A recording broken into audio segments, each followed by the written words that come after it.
Is it resume or resume?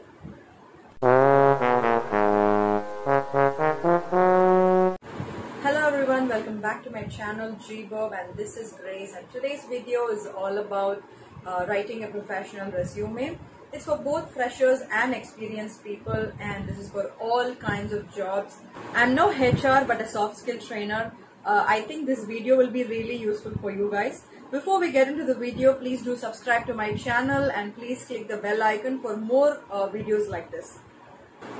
Please watch this video to the end because I have few informative and important tips for you guys. There are 6 important things which are required to create a professional resume. Number 1, you start with your name.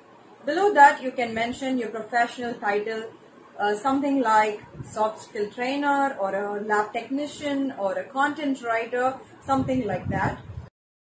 Using your photo on the resume is really not mandatory. If you really want to attach your photos, do scan your photos to the resume and don't attach it using a gum or a pen because there are chances it might get missed. Number 2 is the contact information.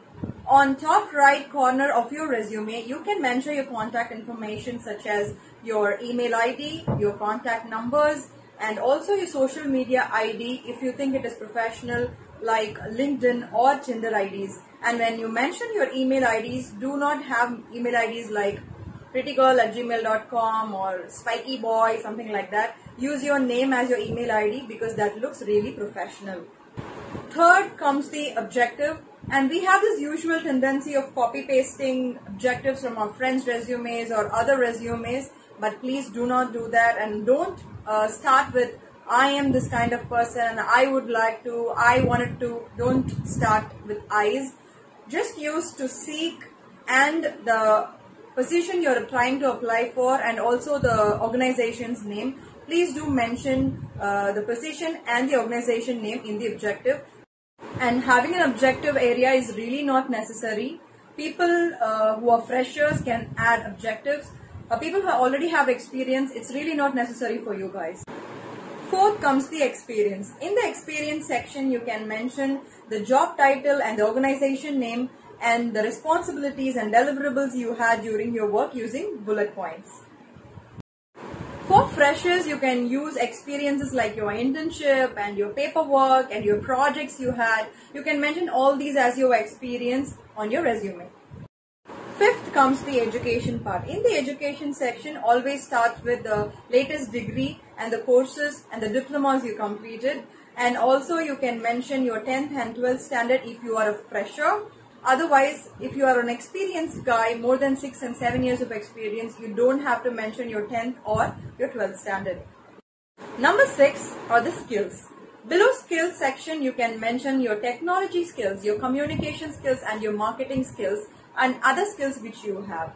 And this is the place you brag about yourself. You can mention your strengths, awards and recognitions which you got from your previous companies or at school or at college, and the achievements which you did through your projects and other works.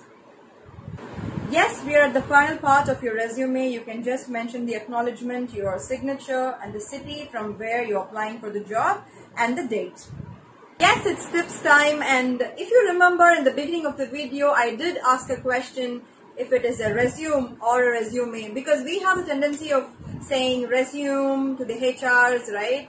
But it is really not resume, it's resume, because there's a slight difference. Resume is a noun, it's a thing, a document which you use to apply for a job.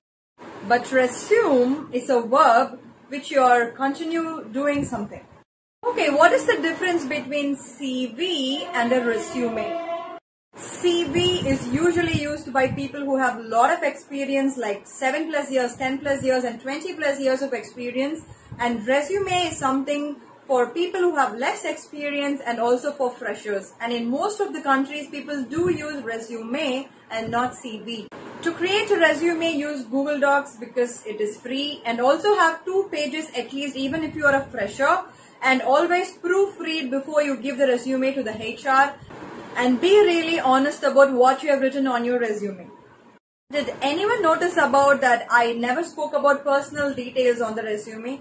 Because if you mention personal details on the resume, there is nothing to talk about when you talk to the HR. If the HR asks you the normal question, tell about yourself, that's when you give your personal information. Because on the resume, it's really not necessary.